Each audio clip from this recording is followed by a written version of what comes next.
कोरापुट सहरर नुआ कॉलोनी निकट rail line उपरू बुधवार सकाळे जनक मृतदेह उद्धार करा जायछि। मृतक जनक सुनेबेड़ा हाल रे ठिका कर्मचारी भावे कार्य करुथिबा सेमिलीगुडार महेंद्र कुमार नायक बोली जଣାपड़िछि। तेबे मृत्युर कारण हत्या ना आत्महत्या ताहा स्पष्ट होई नथिबा बेले जीआरपी एक अपमृत्यु मामला रुजु करी तदंत चलाइछि।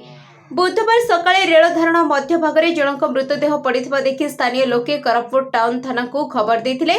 टाउन थाना पुलिस एवं पुलिस जीआरपी घटनास्थल में पहुंची मृतदेह जबत करी कोरापुट शहीद लक्ष्मण नायक मेडिकल कॉलेज और हॉस्पिटल को व्यवच्छेद पई पठाइथिले। घटनास्थल किछि दूर में महेंद्रंकर स्कूटी रही स्कूटी और तांको निकटरू मिलिथिबा किछि कागज पत्ररू तांकर परिचय मिलिथिला। मृत महेंद्र कोरापुट रे विवाह करथिले और तांकर एक 4 वर्षर पुओ थिबा बेले पारिवारिक अशांति जोगु से अनेक समय रे मानसिक चाप रे रहुथिले बोली जणा पड़िछि। तेणु से आत्महत्या करिथाई पारंती बोली संदेह करा जाउछि। अन्य पक्षरे मृत महेंद्र रेनकोट पिंधि रेल धारणा रे मुह माडी सोइथिबा अवस्था रे थिबा ओ शरीरर केतेक स्थान रे क्षत चिन्ह थिबारु एहा एक योजनाबद्ध हत्या होइथाई पारे बोली साधारण रे आशंका उठुछि। तेबे शव व्यवच्छेद रिपोर्ट आसिबा परे मृत्युर कारण जणा पड़िबो बोली आलोचना हेउछि। मृत महेंद्र जणे साई भक्त और समाजसेवी भाव में सुनाबेड़ा सेमिलीगुड़ा सहर में बेस परिचित थिले।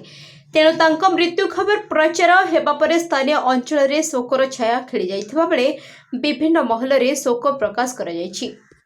महेंद्र कुमार नायक मु तांको सान भाई बड़ माँ पुआ सेमिलीगुड़ा तांको घर एचएल एम्प्लॉय थिले। किसने सान भाई मत सकाଳେ फोन कले सान भाई माने मो बड़ भाई फोन कले घर को टिके जा भाई सकाल फोन स्विच ऑफ आसे टिके जा क्वाड गला कौन टिके देखा कहले मत तो से कोरापुट आसला मत फोन आसला कि एमती एमती ट्रेन लाइन एमती होती बोले तापर एस सर भाई सकाल 7 बेला बाहर कौन ड्यूटी रेगुलर जमी जाऊँ ड्यूटी एमती मत खबर है कि मैंने थाना वाला कहले कि एमती एमती सर एस सर फोन करते भाई नंबर देते मत तो से ट्रेन लाइन जे माने जो ट्रेन वाला कहले कि लिखि कौन देते ट्रेन जाऊला सामना पटर आसिक छिड़ा कहले तो किस कह जस्ट आसिले।